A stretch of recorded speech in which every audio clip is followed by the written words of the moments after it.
Suanado tura Krista ta na fel na siam shay kan nisi.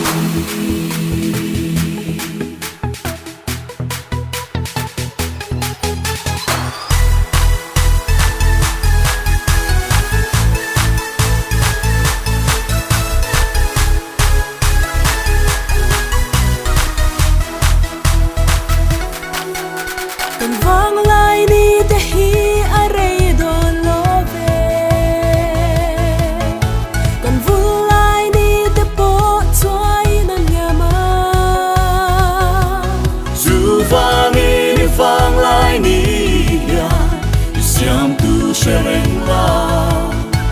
A tu zao oi na rong bo se lang che.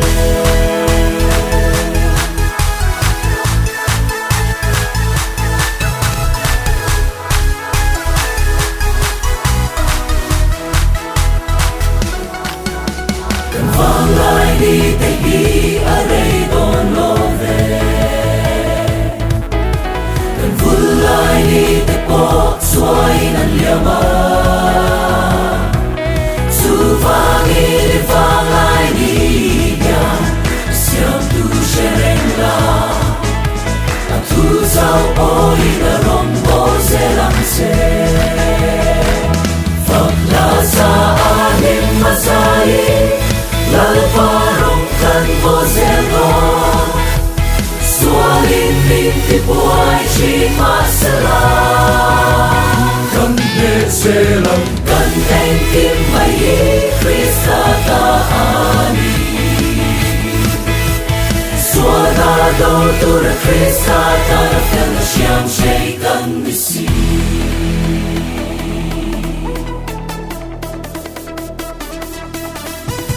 Sama vini kalang o Christian chalai Ni ba shuai tu lal pa ani Suado tu rin in pay ro lal pan Amang gutse Mola vini kalang o Christian chalai Ni ba shuai tu Krista ani Suado tu rin in pay ro lal pan Amang gutse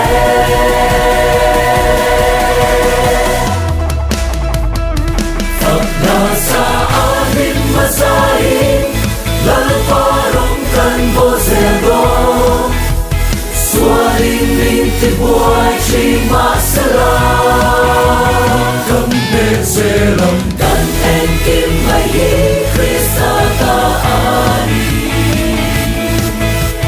Suanado tura Krista ta na fel na siam shay kan nisi.